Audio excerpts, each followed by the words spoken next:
Hello and welcome to episode 7 of Motorsports with Motorhead. I am your host, Captain Motorhead. Got a lot of stuff to be able to talk about this week. And safety. Safety is going to be very, very top of the list. So, first off, I do need to go back to something that I talked about just last week, actually. It's going to be NHRA.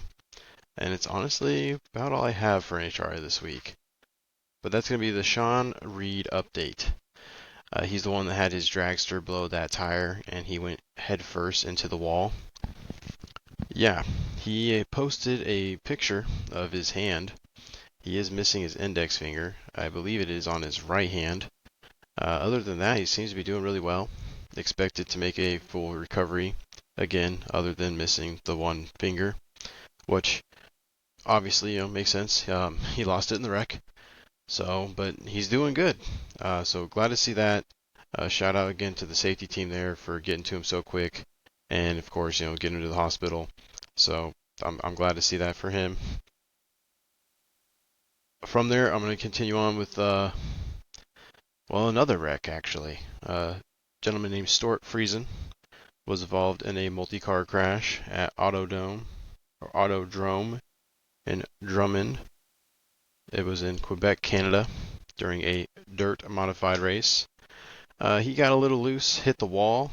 Looked like there might have been a little bit of contact between him and the car in front of him.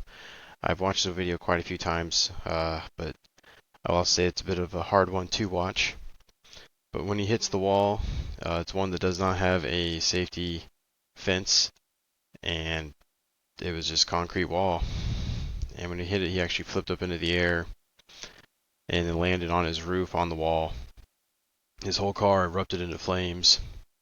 And before he even hit the ground itself, another car hit him, causing him to flip back over in the air. And then as he hit the track, yet another car hit him. He was rushed to the hospital. His, I believe, mom posted some updates the very next day. He did have at least 2, if not more, fractures on his pelvic area, as well as his right leg. Both of those will require surgery, which he just had 2 days ago. And due to an update, I was able to see that they are now waiting for a meeting with the physical therapist to be able to schedule a plan towards recovery. So I am hoping for a speedy recovery there on that. As I do see more updates, I'll make sure to try and follow up there to let everyone else know how he's doing. But at least as of the moment, it looks like he will be making a recovery. It just will take some time. So hopefully to see that quicker rather than later. I don't always follow the dirt modified races, but this one caught my attention and definitely a horrible crash. If any of you have seen the video, then you know what I'm talking about. If you have not, you can be able to easily look it up. Like I said, it did take place at the Autodrome in Drummond, Quebec, Canada. So, an Autodrome Drummond is the name of the track. It's just, I'm trying not to mess up the name of that, so I'm saying it really slowly. On from there, a little bit of good news finally, that's not related with injuries. Shane Van Gisbergen won his first oval race. It was at the Summer Shootout in the U.S. Legend cars, which are these almost little old hot rod looking cars. A lot of fun to watch them go around. They typically do like little tracks where they'll race along the front stretch and then they'll actually go technically backwards down the pits to then come back around the front stretch. Really entertaining to watch. This was at Charlotte Motor Speedway, so really cool for him on that. I know a lot of the other Cup guys were kind of making some jokes about how he had to go down to lower series to get his first oval win, but hey, a win is a win, so still cool to see him get one on an oval, and hopefully he can be able to carry that on into Cup here soon. He did just have his best start this last weekend, so hoping to continue to see that get better, especially with him being as high up as he is in the playoff standings, and we'll talk about that more here in just a little bit. But again, I'm happy for him on that. So just hopefully it continues on. We'll see how it goes though for him. On from there, I do want to go ahead and jump right into the Craftsman Truck Series. We got a lot of stuff to talk about today with everything. So it was the NASCAR Craftsman Truck Series race at the Indy IRP. It's a short track right there by the Brickyard, but they were not racing at the Brickyard. This was the T-Sport 200. Corey Heim would start on the pole with Ty Majestic right next to him, but it would be Corey and Chandler Smith to take off in 1 and 2. Chandler Smith had started on the second row right behind Corey. From there, really not a lot to talk about for stage 1. Riggs would take the lead on the outside around lap 22. And he would go on to actually win the stage. Stage 2, which would be 60 laps, Riggs and Majeski start off 1-2. Rajah Caruth actually starts off in third, so nice that he was able to make his way up in the field. Like to see that for him. As I know some of you know, he is one of my favorites when it comes to the Truck Series. I do like to see when he's doing well, so just like to see that he got up there whenever it comes to this race.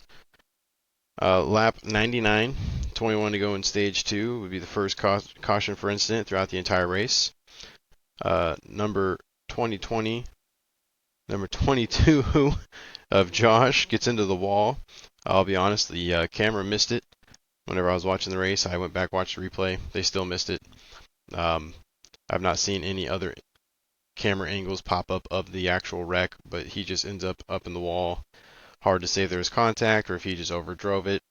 It's one of the things that I really don't understand how we could miss. It's a short track.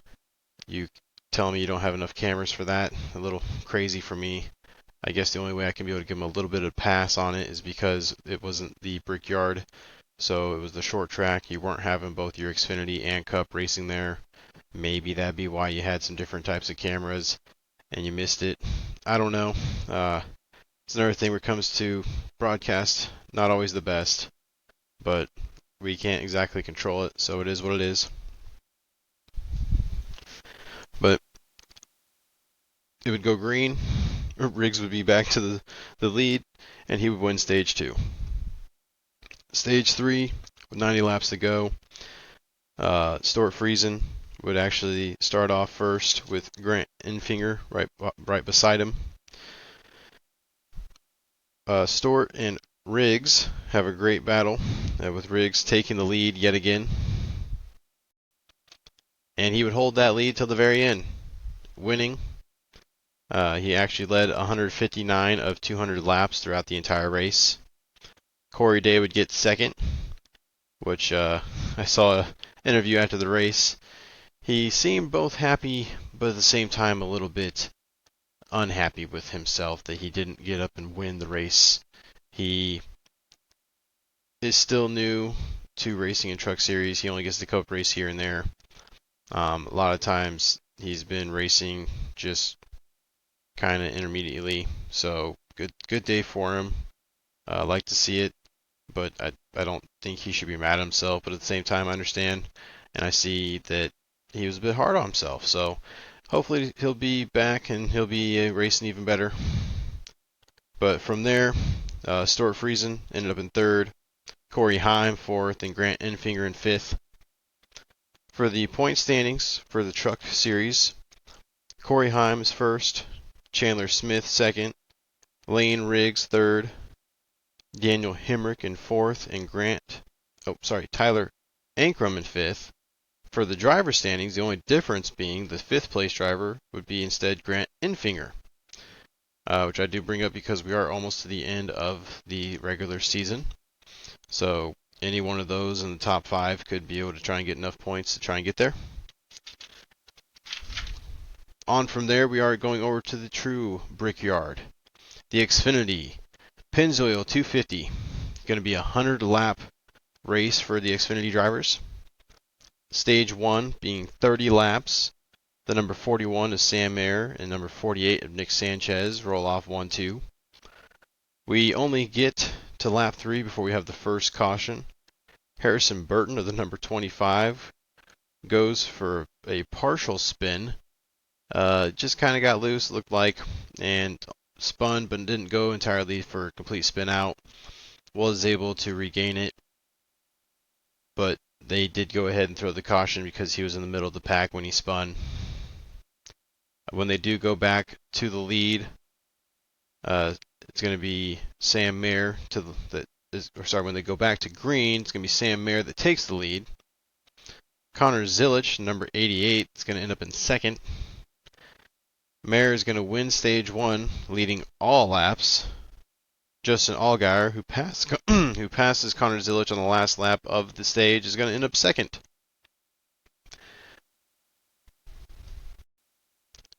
Eric Almirola and Justin Allgaier are going to start off stage 2, going 1 and 2.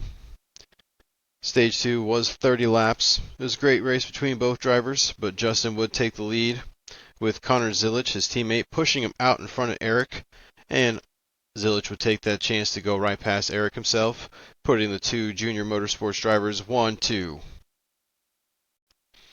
Coming towards the white flag on stage 2, great race between the two teammates still, but a lap car held up Connor Zilisch just enough to allow Justin Allgaier by right at the start-finish line for him to be able to win the stage. Going into stage 3, which was 40 laps, it was Justin Allgaier starting off first with Kyle Larson, guest driver in the number 17, starting off second. As they took the green, Larson would leap over into the front, and Carson Cabell would go around before they even get back to the start-finish line. Going back to the restart, well, wait, hold on. They didn't get to. They had to delay it just for a few laps. A little bit of rain. But when they do go back, it is going to be yet again Larson and Allgaier. Allgaier would take the lead, but just a few laps later, yet again, the caution would come out for, well, what do you know? More rain. Doesn't cause a red. They do go ahead and have the safety car go out, drive around for just a few laps, decide to go back green with just 14 to go. It would be Larson up front with Allgaier in second as they go back green. They are racing side by side, and Larson gets loose. Gets up into Allgaier just a little bit, and right as they come out of the turn, Allgaier spins out, hits the wall, absolutely destroying his rear end and ending his day. Yellow would not come out right away though, as he was able to make it over to pit lane. And I'm shocked they didn't throw it for just debris, to be honest with you. Whenever I was watching it, I really thought they were going to. But they kept green. 10 to go for third and fourth. The 21 of Austin Hill was in front of the 19 of Eric Almirola. Eric got into the back of Austin, got him a little bit loose. Austin went up the track. He saved it. I mean, really, watching it, he saved it. He was only going to lose a spot, maybe two, be able to try and drive back. Like I said, this was 10 to go. Maybe could have got back to the same exact spot. Racing for third, near the end of the race. You're at Indy. I know tempers are going high, but gosh, what he did next was uncalled for. Austin Hill would turn left and right hook Eric Almirola up into the wall. Eric hit with such force that his whole front end got destroyed. Austin would spin out during it as well, kind of clip Eric near the end of it. Not enough damage to take Austin out of the race, but NASCAR, doing the right thing, parked him for 5 laps. Absolutely horrific. And while he was parked, he was on the radio bad-mouthing NASCAR. Whole bunch of bleeps. Couldn't even try and tell you any of what he said because you wouldn't understand it, because I'm not going to sit here and cuss. But wow. Absolutely horrible. Supposed to be professional. I know that Kyle Busch has thrown some tantrums. I know a few other drivers have. Jimmy Johnson used to here and there as well. But you messed up, and you're sitting there trying to say that you didn't and that you can blame NASCAR for this. No, come on. you right hook someone into the wall. Safety. That's entirely against safety. As a driver, you're supposed to be able to respect the safety of others, especially if you're out there on the track going hundreds of miles an hour, right around all these other guys. You have their lives in your hand, as well as your own life. Watching the replay, he was almost caught up in that pretty badly. He got a little bit lucky on that. And it could have been worse. Other guys could have came plowing into from behind, especially if they have their ARCA brakes, which, funny wreck in ARCA, but I'm not going to go there too much. But this was ridiculous. Ended up with a one race suspension. And the crazy thing for me on that too is the driver that usually is in the number 3, Austin Dillon from the Cup Series, is going to be taking his place as of the time I post this, is going to be today. What? Didn't he just get suspended last year for, or not suspended, but have his race taken away? No, he was, yeah, and suspended for purposely wrecking 2 drivers at the end of a race. And that's who you're going to have replace the driver that's now being suspended for right hooking one into the wall? Yeah, for RCR, that's not exactly a great look. Neither was the end of the race whenever Mr. Richard himself went up and tried talking to Austin Hill.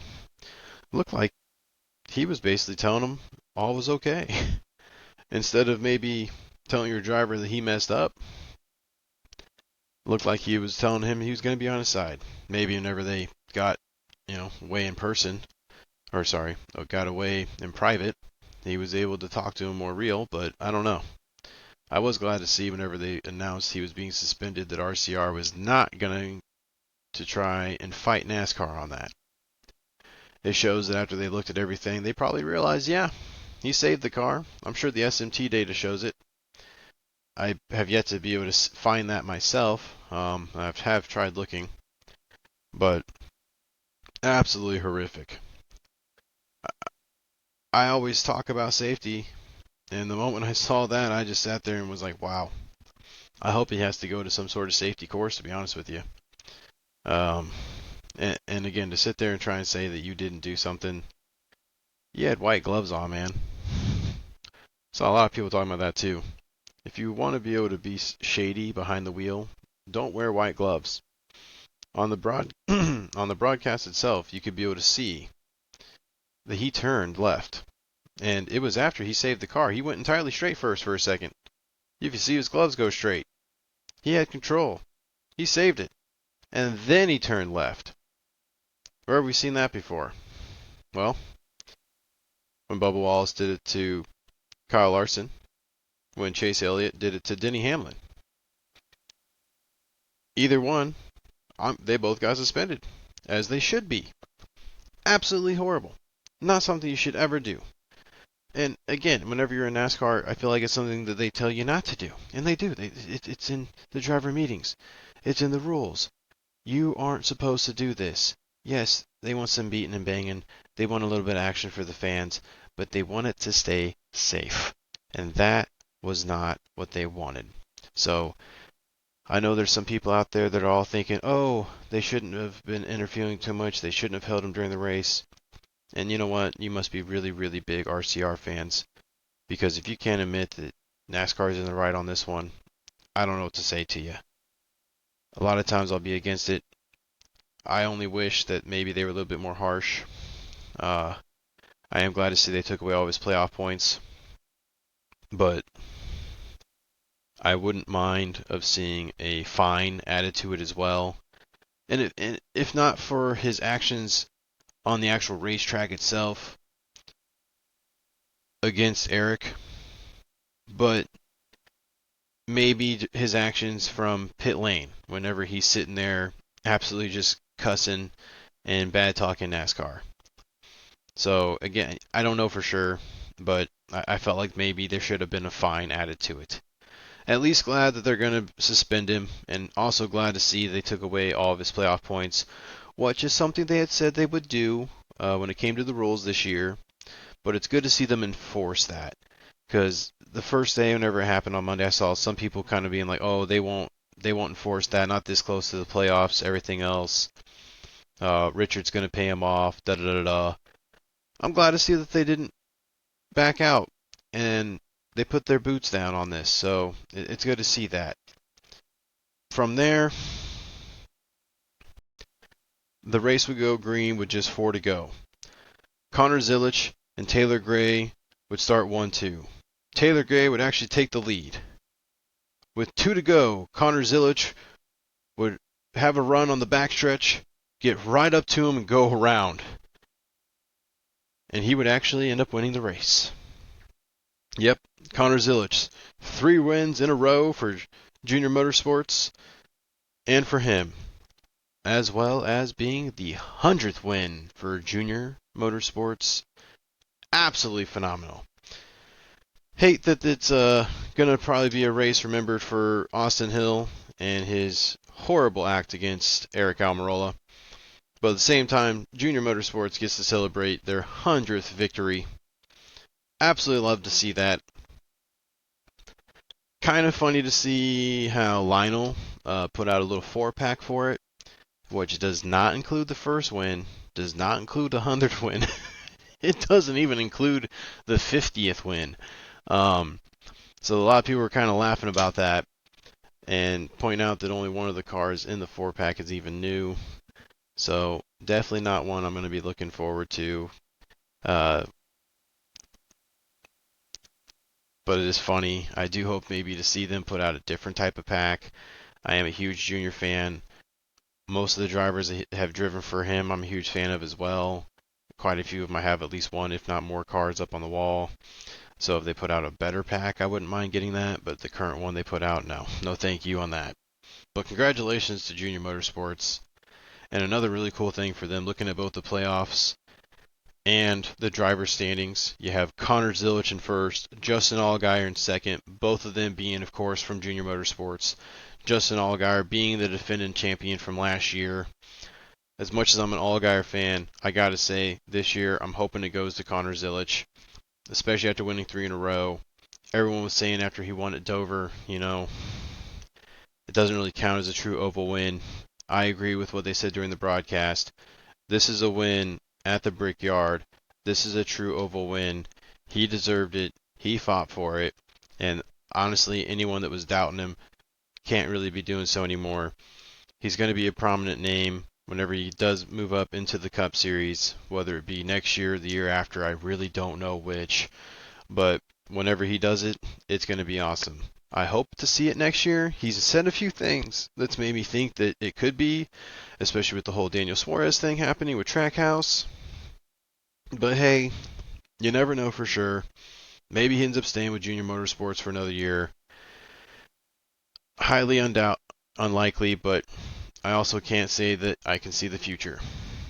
So, awesome to see for Junior Motorsports. Absolutely dominating this year. In third for the points or standings on the playoffs is Sam Ayer. Fourth is Jesse Love, and fifth is Brandon Jones. Now, looking at the driver standings, they're all the same other than fifth place, being Austin Hill, who again just had all his playoff points stripped from him due to his acts on the track. Nothing's ever a guarantee. He was doing well. He was supposed to be in. Now, no. And he's not even allowed to get any more points at all this season, basically. At least not towards the playoff. They said he can't earn any playoff points until the playoffs start. Well, at that point, you basically aren't in anyway. So that's the end of his season, and rightfully so.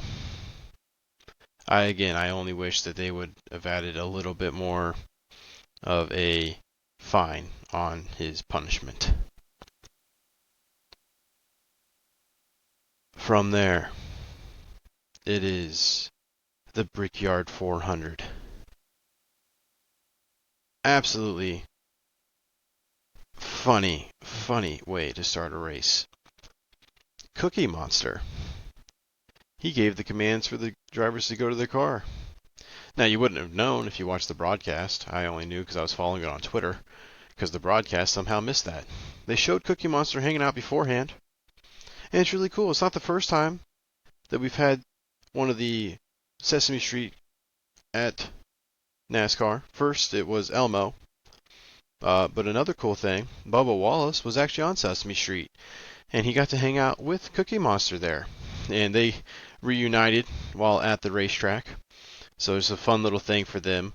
I like seeing whenever the drivers get to interact and do things with other stuff to be able to promote. I don't mind what driver it ever is.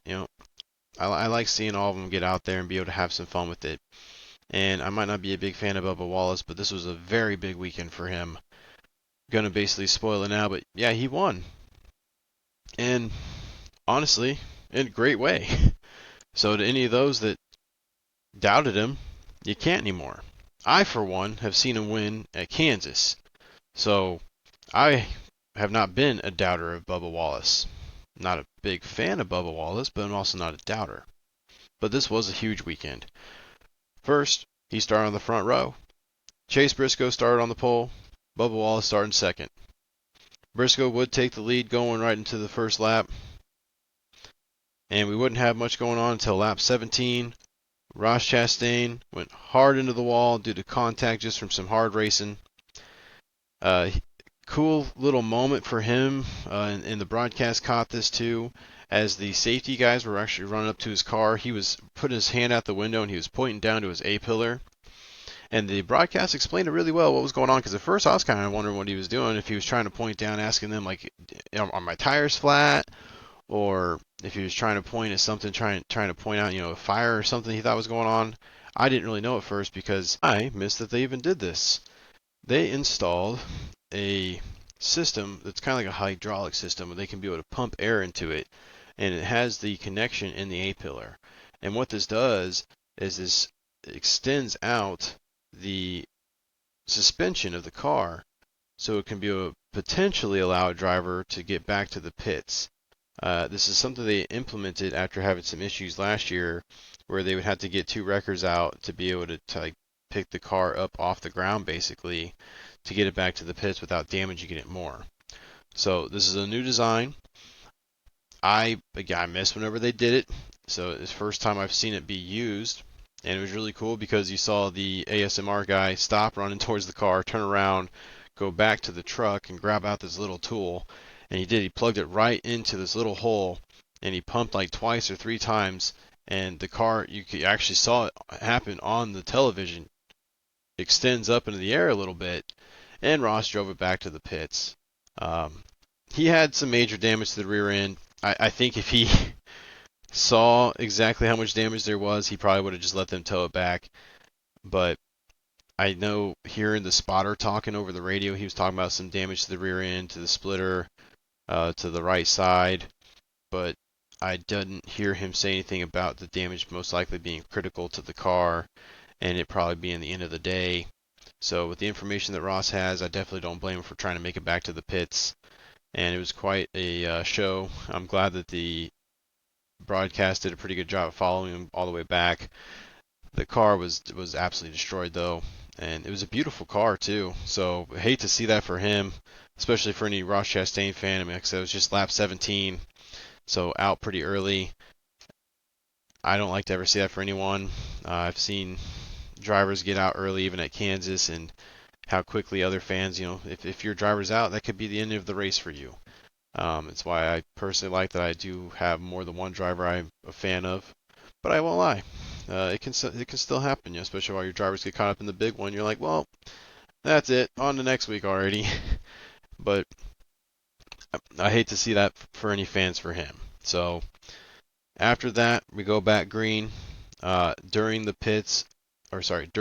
yellow, almost everyone other than Austin Cindric and Joey Logano pit. Due to them staying out, they take the lead. But before the end of the stage, Chase Briscoe would get on around him, as well as Bubba Wallace,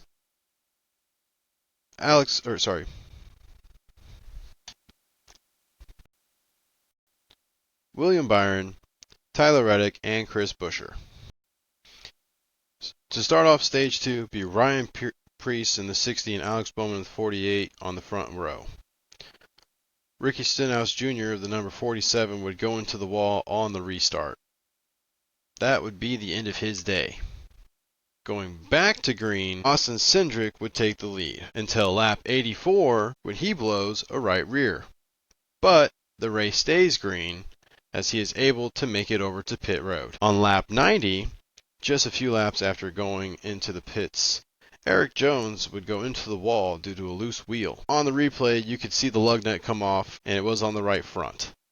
Then they show the replay of the pit stop itself, and you even see that they dropped the car down before they were able to get the lug nut on, and the wheelman still tries to go ahead and get it on with no luck. Car takes off, and you could even tell by the look that he had and the fact that he was being yelled at by another crew member, they knew they messed up right away. After he did get out of the in-care center, Eric Jones would give an interview. When they would show him the replay of the pits, you could just see the devastation on his face. He didn't really have too much to say, but you could tell that he was really upset with his pits on that one. Pit crew on that one. So, hate to see that for him. Hopefully they are able to correct that, and hopefully it's not someone's job that gets put on the line. They give him a chance to be able to, correct his mistakes there. But only time will tell there on that one. We go back to green with just 4 to go in stage 2. Ryan Blaney and Brad Keselowski would start 1-2 for it. Ryan would take the lead and win the stage. Second would be Kyle Larson. Third, Denny Hamlin. The booth would even make a comment about how the two of them finally kind of made their way up to the front for this race. Fourth would be William Byron, and fifth, Brad Keselowski. Stage 3, you'd have Larson and Hamlin to start on the front row. Larson would take the lead. During pit stops, however, Bubba Wallace would be behind Joey Logano. Logano, being the leader due to the pit cycle, would actually blow a right rear tire. Again, being able to make it to the pits so it stays green. During this, Bubba Wallace goes ahead and takes the lead. Kyle Larson will start to run him down, ticking off almost a half second every lap. But will it be enough? As time gets down to just 6 laps to go, Larson is still just about 3 seconds behind. All of a sudden, it goes yellow though, due to rain. We have a bit of a delay, just about 20 minutes before they decide to go back to yellow. This is going to cause the race to go into overtime though, as they only had 6 laps to go whenever they initially had gone red. Whenever they would go back to restart, it would be Bubba Wallace first, Kyle Larson second. So Bubba would be starting on the inside with Larson on the outside. Third place was William Byron. I'm sitting there looking at the TV. I'm thinking, okay, cool. William Byron's going to get up behind Kyle Larson. Now, of course, that is going to put Denny Hamlin right behind Bubba Wallace. Denny Hamlin, being the team owner of Bubba Wallace, really wouldn't know exactly what his plan would be. Would he try and get around Bubba because he himself hadn't won at the Brickyard? Or would he push his own team to a win? I really didn't know. At the same time, for William Byron, he's sitting there, only 1 win of the season, Kyle Larson with 3, getting to the end of the normal season, and William Byron's trying to battle for the normal season championship. So it's going to be a little bit of a crapshoot, and I did not know what to expect. However, I did not think that William Byron would line up with Bubba Wallace, putting Denny Hamlin lining up behind William Byron. Absolutely killing everything that I thought was going to happen.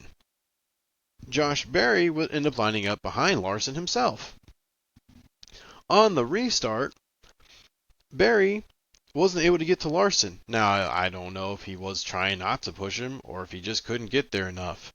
But it would cause Larson and Bubba to be almost neck and neck as they're going, until Bubba would get out into the front. But right as he takes the front, the number 20 of Christopher Bell would try to cross over the number 30 of Zane Smith, and he would actually right rear him, sending him up into the wall.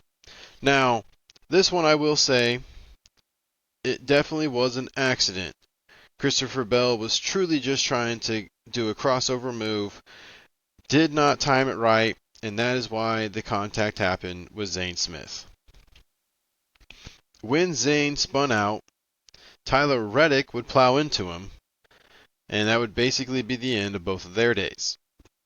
Before we go back to green, on the radio, Bubba's team was telling him that he was probably going to have to pit before they even go green.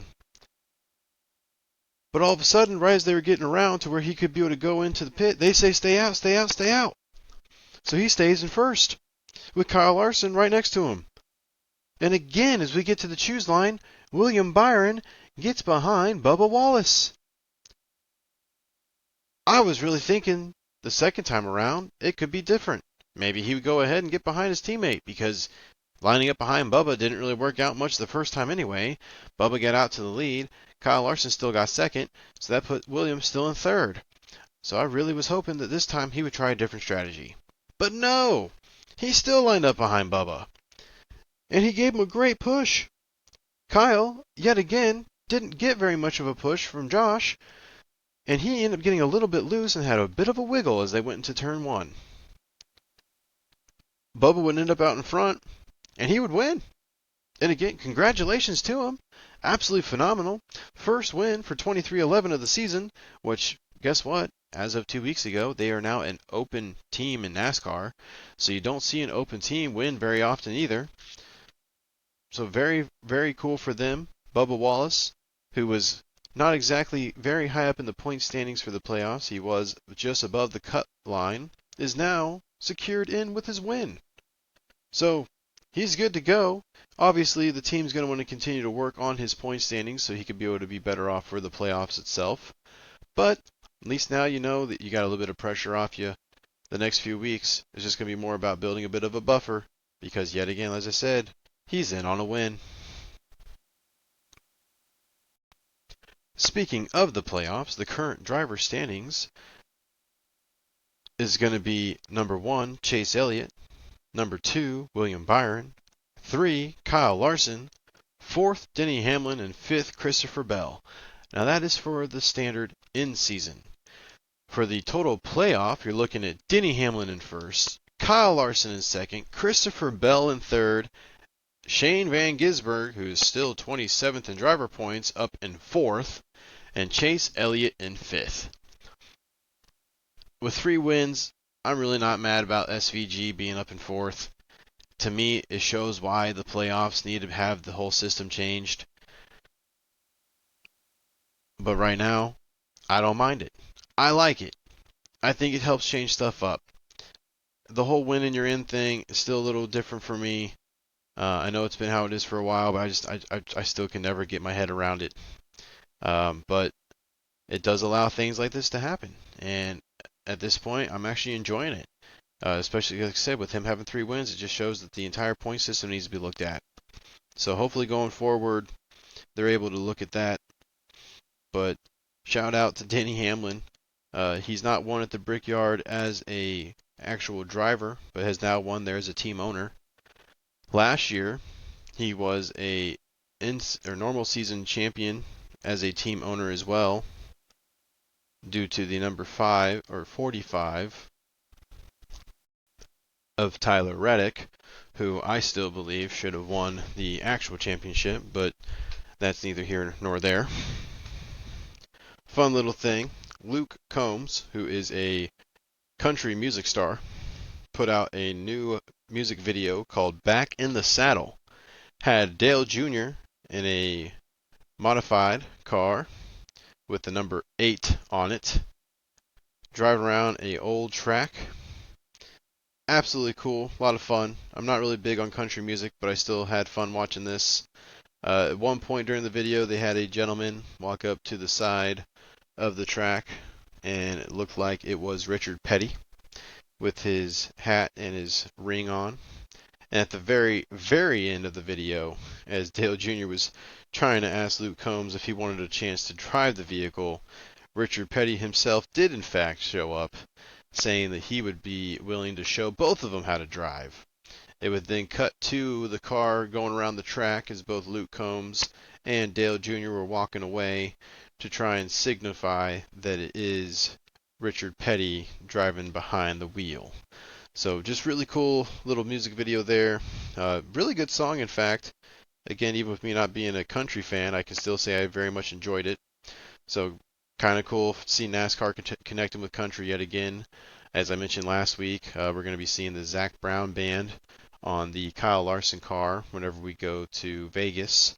So yet another connection there. And I know they were just talking about the NASCAR 25 game that's being produced by iRacing. It's coming out later on this year in October. And they were just releasing some of the different artists that's going to be in that. You did have some country stars. My favorite that I saw on the list so far, though, is Breaking Benjamin, which is a rock band I grew up listening to. So excited to see what songs they even pick from them to put in it. But just cool to see that some rock and roll is going to still be represented in the game. But a lot of good artists on there. I did see them have some of the country guys too. So looks like it's going to be a bit of a diverse soundtrack, which is awesome. But excited for that game. I'm looking forward to more coming out. The only other thing I really know about it right now that I think is kind of big is the fact that William Byron is going to be on the cover of the game. He, of course, is in the number 24, drives for Hendrick, is the Daytona 500 winner. And from concept art that I've seen, it looks like that might be the car they use for the front, would be his Daytona 500 win from this year, which was a really nice looking car. Looked pretty similar to what Jeff Gordon would have been driving back in the day too, especially with it being the 20th anniversary of his 04 victory. And speaking of that, it was kind of sad to see that Lionel had a two-pack that did not make it to processing, which was going to be a 04 and 24, or sorry, yeah, 05 and 2025. That's what I meant to say, not 04, 05. And it was going to be Jeff Gordon and William Byron from his win this year at Daytona. Did not get to be processed, which kind of sucks. I was not going to pre-order that one or anything. I was hoping maybe you'll pick that one up secondhand in a year or two, just because it'd be really cool to have that as a true two-pack. But sadly, like I said, didn't go through. So a lot of fans are talking about how that's a little weird to see something, especially with Gordon, not make it. And I think it does show exactly where we're at right now whenever it comes to collectors. You have a lot of them that are fed up, especially with the prices and everything. I only have very select stuff on pre-order myself, and even then I can say there's probably a few I shouldn't have, but I still did. But sadly, I think there's a lot of fans that are just getting tired of it, and they want more from Lionel. I'm excited to see them change up the 164, as I've mentioned before, them going over to the metal chassis and the rubber wheels. Still at the same price point, so I don't know why we hadn't got that earlier, but still excited for it. So, I see why some fans are upset, though.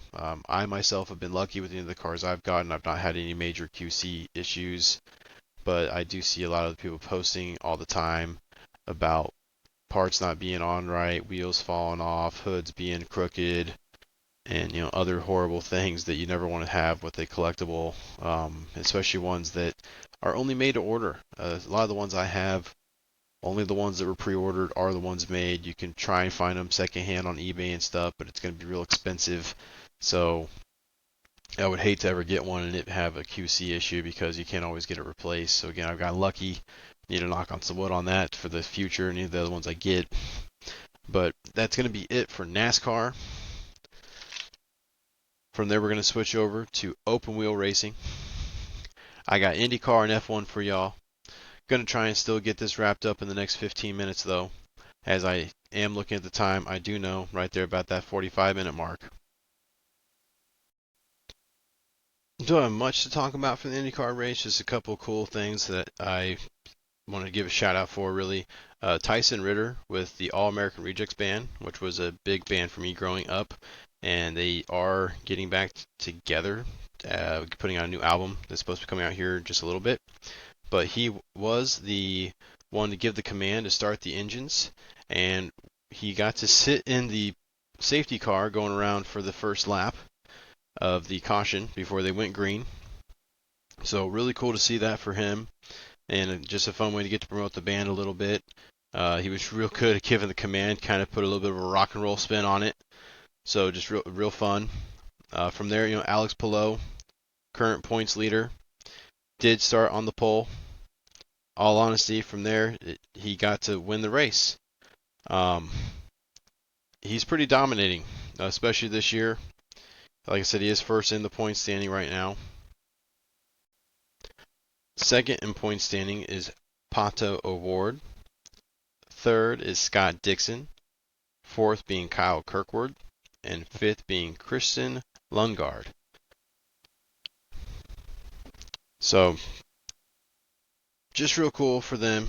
The other thing to say for it, sadly, the number 60 car for Rosenqvist didn't have a great race due to contact that happened on lap 1, but he was in a Grateful Dead car, which is really crazy neon car for the band Grateful Dead, and the car was honestly the most insane thing I think I've ever seen on an Indy car.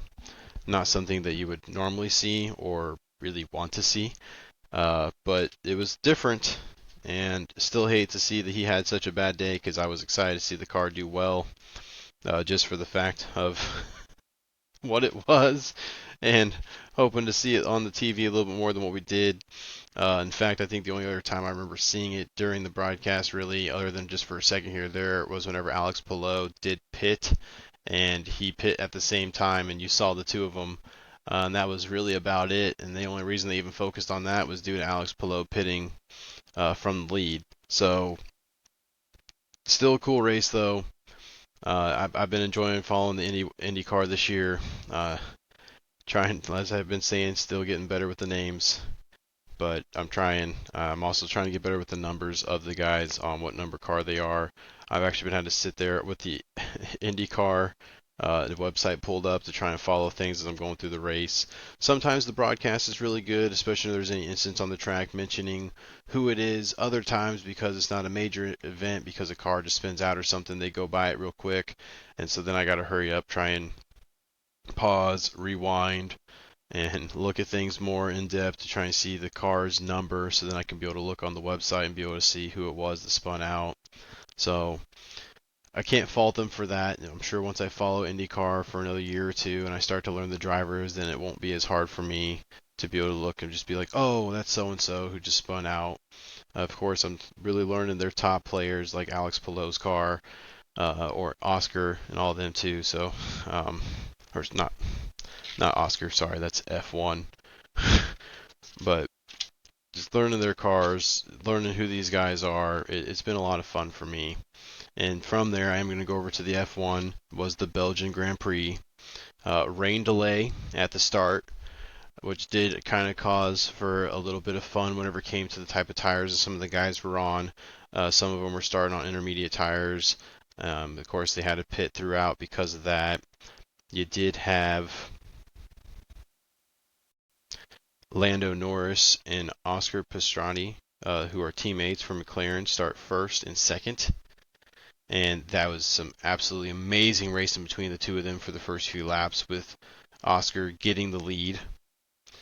Lewis Hamilton, who started in the middle of the pack, was just passing cars almost as if they were standing still at times. He was just ticking them off one by one, made his way up into the top 10. In fact,